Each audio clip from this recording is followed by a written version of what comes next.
Hi everyone. So today I'm coming to you with a very serious concern from a patient advocate perspective. And this has to do with elders and elder law and elder care and ethics of elder care and how we treat them in the hospital and also in the community. And I'm actually quite upset. I don't get very upset too often, but this upset me in the last few times that I have dealt with elderly clients. Not so much that they were elderly clients, but it is that the system itself and how the system treated the elderly clients.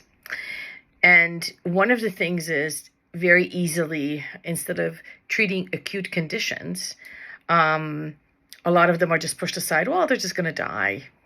Why do anything? We're just going to die. Without asking the power of attorney or the client, who may be the patient, who's an elder. Doesn't matter how old they are, they can be competent. If they're legally competent to make decisions, they have the right to say what their wishes are, what treatments they wish to have, or at least if they know what the choices are.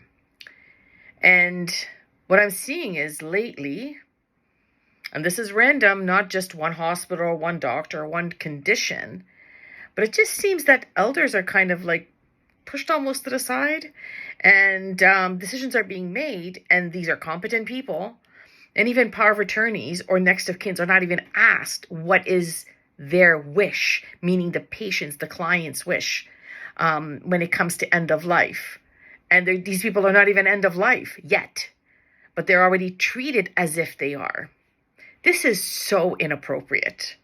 It is extremely disturbing to me as a healthcare professional who's been working for 34 years that there are physicians and nurses who just, well, they're old, they lived their life, so, whatever.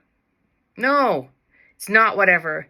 These are competent adults, valuable human beings who have lived a full life, contributed to society, contributed to financially and knowledge and in service in whatever they were doing.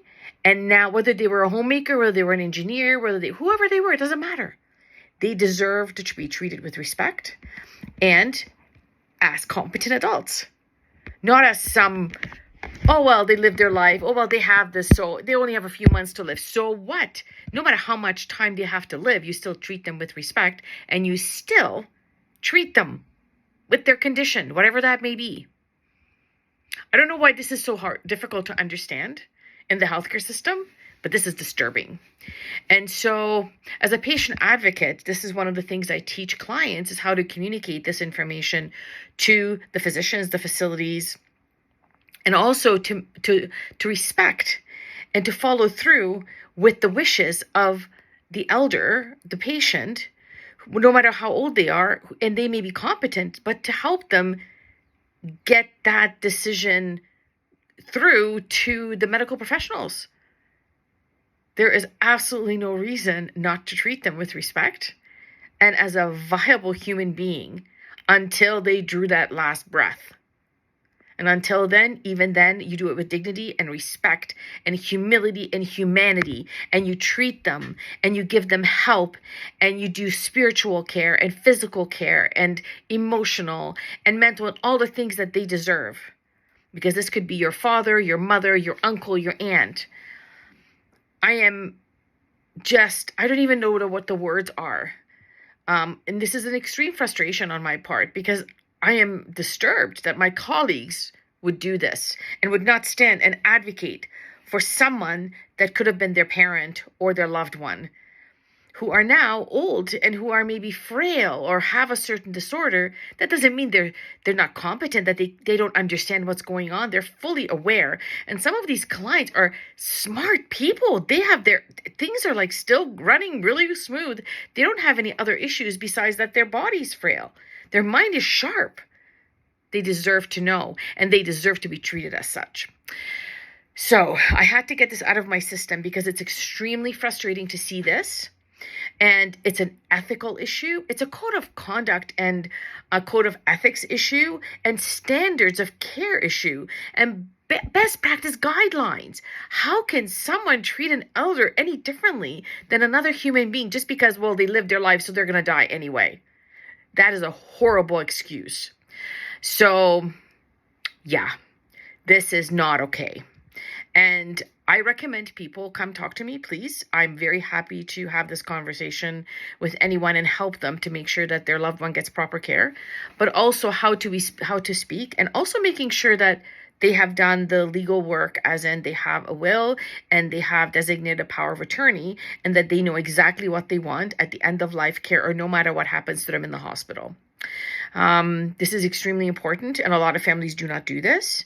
And this is extremely important to go see a lawyer, or you can do it through different services, that you have papers drawn up, that you know if something does happen, you have someone that can speak for you. And also, you know exactly what you want done, so that when the time comes, there is no guessing game. And that really helps guide the medical healthcare professionals in their work. However, when they are not following their work or the wishes of the client, that should be made clear. And I'm not talking about demanding something. I'm not saying you must or you have to. I'm saying when choices are given as to what treatment is to be done, that the wishes of the client are respected from the choices that one has. And these are very simple. And also respecting spiritual care as well. No matter what religion, creed, or where you're from, still to respect what their wishes are and what their cultural and religious and spiritual practices are. I'm telling you, I cannot believe how this is happening in this day and age. It's 2024. And I take care of my mom when she was really, really sick. I took care of my dad. I can't even imagine some elderly who don't have someone to care for them, to speak for them. And yeah, this is not okay.